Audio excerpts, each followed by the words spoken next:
All right, ladies and gentlemen, this is it. We have reached the end of Module 1. These are the last notes you'll take for this particular module. So, the last time we get to write Module 1 at the top of our page. A momentous occasion, certainly. Not that we won't be writing Module 2 notes very shortly, but, you know. All right. Today we are going to look at lesson, actually I put 1-16. This is your post-module review. These are the things that you will see on the test. This is the last half of the Module 1 that we've been working in. Now, it will include some of the things from earlier in the module, but it's things that you have been practicing. Identifying place value, knowing what the value of a certain digit is, things like that. So don't worry, you don't have to go back and study anything from before. Anything you need is going to be baked into this. It's going to be included in what we're doing here. So 10 plus 5 is 15, plus 1 more is 16.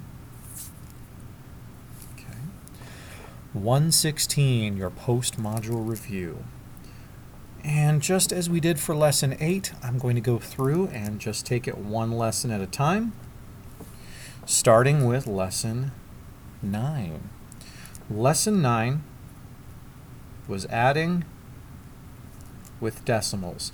Now again, I'm just going to do one quick example, so you will want to go back and look at the step-by-step information in this lesson if you're still having trouble with it. Lesson 9, adding with decimals. The big thing I want you to remember, big. Line up the decimal points. Line up those decimal points. If you mess that up, your problem is going to be 10 times, well, your answer, I should say, will be 10 times bigger or 10 times smaller, 100 times bigger. Who knows? Okay? It's going to cause you problems. You're going to add things in the wrong column. It's a mess. So line up those decimal points. If I give you something that looks like this, 15 hundredths plus 8 301 thousandths. It is imperative that you keep everything nice and lined up. Graph paper, again, is great for this. Start with that decimal point, build out from around it. 3, 0, 1. Make sure that everything is nice and lined up. If there's nothing above a digit, feel free to put an invisible 0 there. 0 plus 1 is 1, 5 plus 0 is 5, and so on. Decimal drops straight down. There's your answer. 8 451 thousandths. Again, keep it lined up. You are going to hear me repeat that a few times, including for lesson 10. Lesson 10 moves us into subtraction. Subtracting with decimals.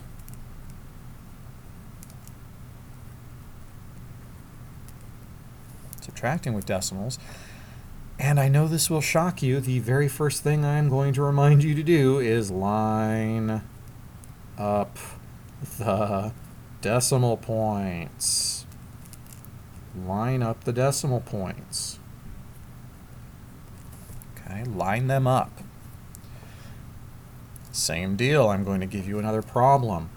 15 2/10 minus 9 871 thousandths. This second number looks so much longer. It's got an extra digit. The digits are bigger. Doesn't matter. The first number in the expression, doesn't matter how short it is, the first number in the expression goes on top. 15 2/10. Line up the other number underneath it.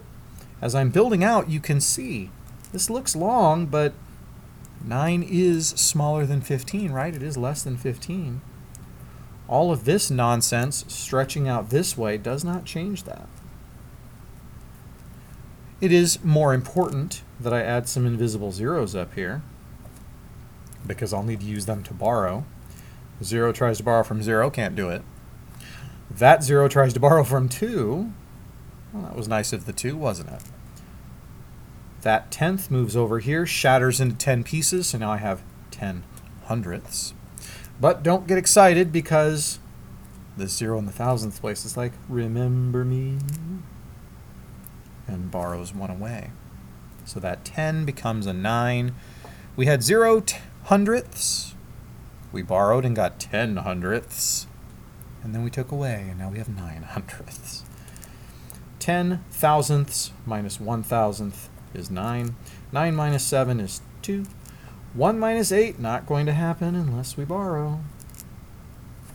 But 11 minus 8, 8 to 9, 10, 11, that's okay.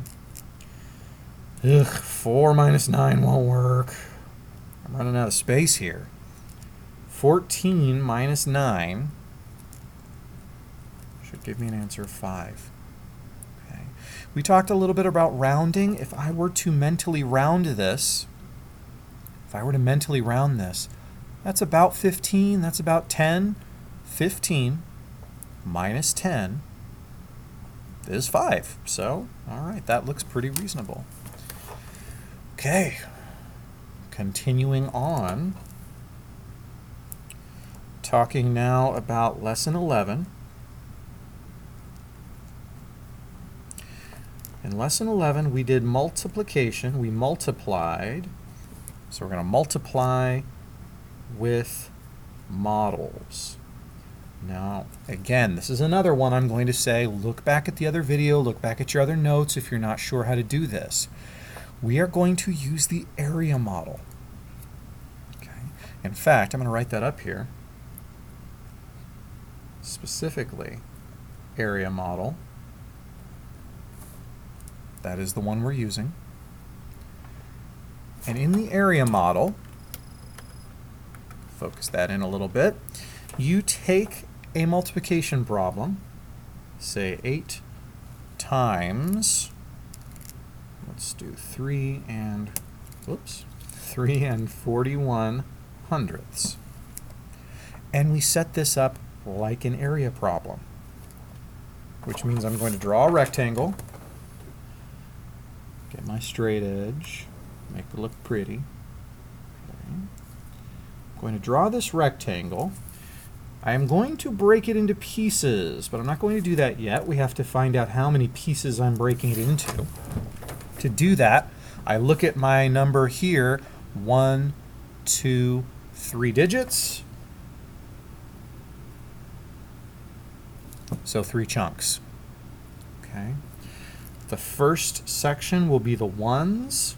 Specifically, there are 3 of those.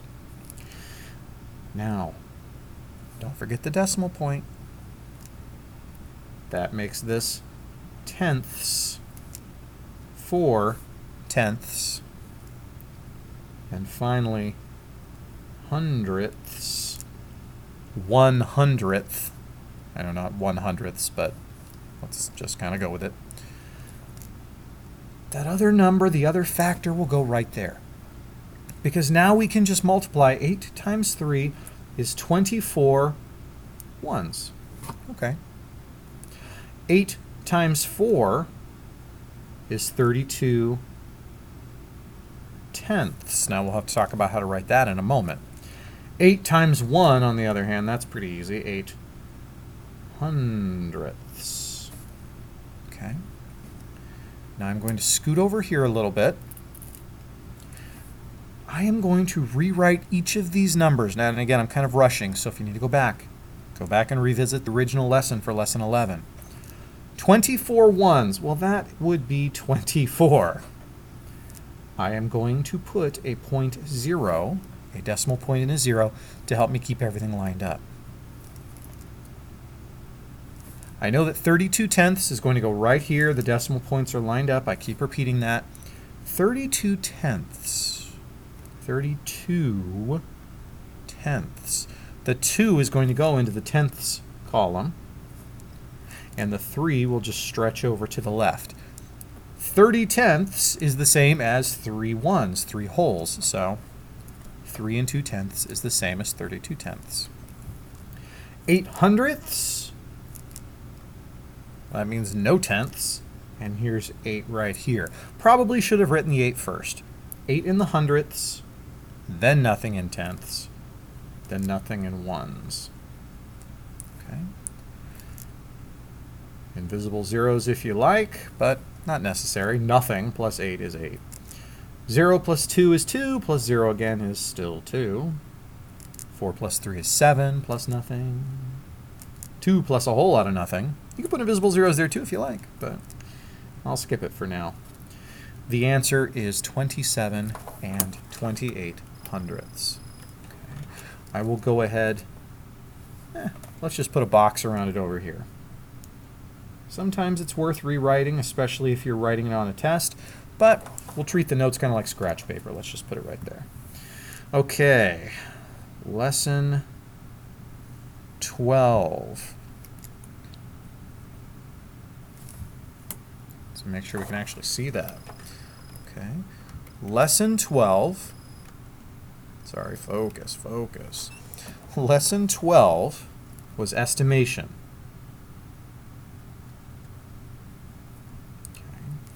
We were doing some estimating. I'm not going to spend much time on this. Estimating can be tricky, but really, I want you to remember one of two, well, please remember both of these things.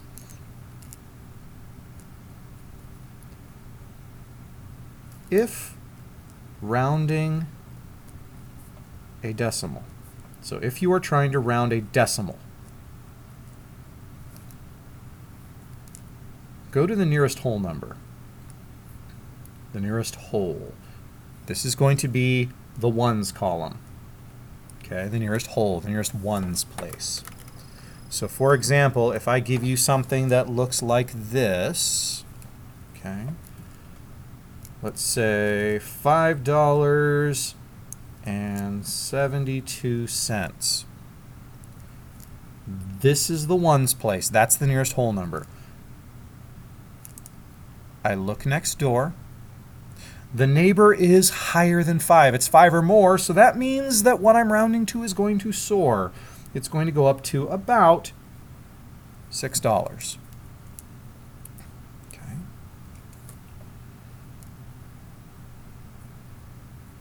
Now, if you're dealing with a whole number, if you're rounding whole number, so there's no decimal place. It's already a whole number. Go to the highest place value. Okay. So if I'm rounding, let's say 13, the highest place value is the tens. I'm going to round to the nearest 10. If I'm rounding 413, now the greatest place value is hundreds. I'm going to round to there. If I am rounding, that would be to the nearest 1,000. This would be to the nearest 10,000. Let's go to the nearest 100,000. So highest place value, look next door, 4 or less, let it rest. So that 5, this is what's changing, not the neighbor. We look next door just because the neighbor is bossy and give us instructions. This will rest. So this will stay 5. Everything else will become 0. Everything on the right-hand side will become 0. I didn't point that out up here, but really, that's what's happening here too. The 10th, the 100th place, they're both becoming 0. I always end up dropping that off because it's not strictly necessary, but it's worth pointing out. All right, now, I'm not going to spend a lot of time with long division because I feel like we've already taken 2 or 3 lessons on that. So the last thing we're going to do on this page, please remember you will need to know long division on the test, but again, We've already done 2 or 3 lessons, so I'm not going to spend time on here. Plus, we're just out of space. For this last part, lesson number 13, we were dividing decimals.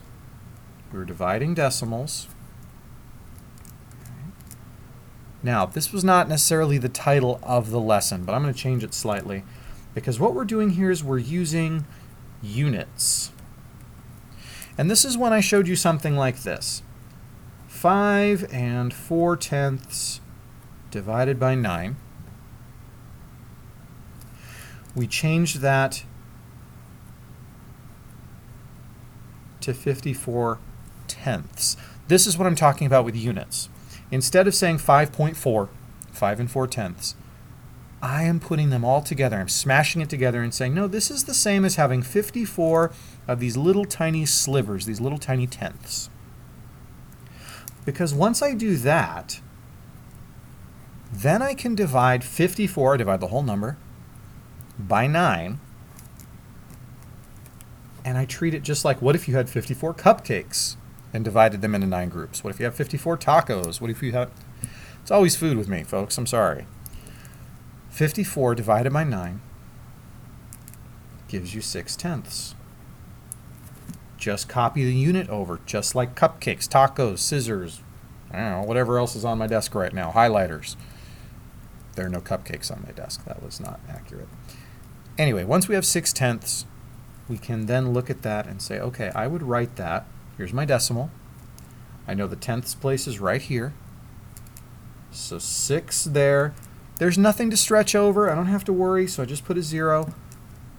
5 4/10 divided by 9 is equal to 6/10. Okay. I know this was kind of a longer lesson today, but I wanted to make sure we touched on some of these things that we've done. I want you to know what kind of problems you're going to see on the test. You are going to be asked to use the area model. I'll put up an area model and make you fill in parts of it maybe.